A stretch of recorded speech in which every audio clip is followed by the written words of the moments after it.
Over the last 2 decades, Pakistan has financially included millions of previously excluded citizens, bringing financial services within reach of all. Historically, we have been facing a financial exclusion challenge, and financial inclusion in our country has been quite low. So we decided to come out with a very holistic approach and a strategic framework. Our story begins in 2001 when State Bank of Pakistan authorized the creation of microfinance banks, first step towards building a vibrant microfinance sector. When the central bank collaborated with the banks and the telcos to allow the branchless banking accounts.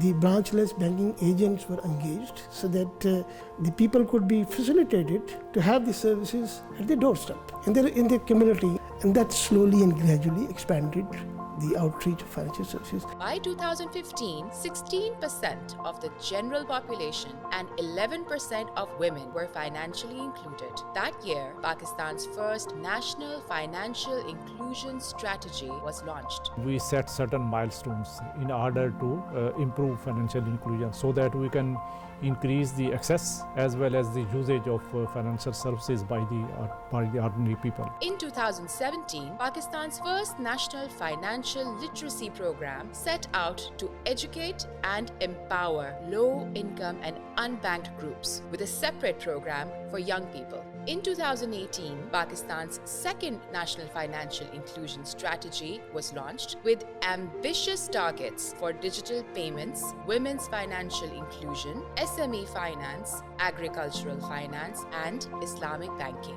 That helped to further strengthen the process of including people and improving their access to the financial services. We have been able to improve the financial inclusion from 16% in 2015 to 47%. In 2021, State Bank of Pakistan launched the Banking on Equality policy, aiming to reduce the gender gap in financial inclusion. The Banking on Equality policy is very close to the heart of the central bank. One of the pillars says that the banks should enhance their female workforce. A pillar specifically asks the financial institutions to develop specific products and services for the women.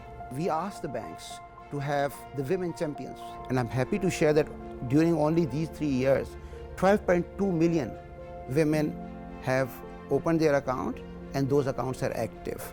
2022 saw the launch of Pakistan's first instant payment system, RAS. Individuals, businesses, and government entities could now transfer funds quickly, securely, and easily. By 2024, financial inclusion levels in Pakistan had reached 64%. That year, Pakistan's third national financial inclusion strategy was launched, seeking to achieve 75% financial inclusion and to reduce the gender gap to 25% by 2028. We have made a concerted effort to upgrade the access level of people to financial services. I think we have achieved a good milestone, but there is a lot of room for further improvements, and that's the reason we are now working further steps to increase it further. State Bank of Pakistan and its partners are committed to continuing the journey until all citizens can access safe, convenient, and affordable financial services, and until no one is left behind.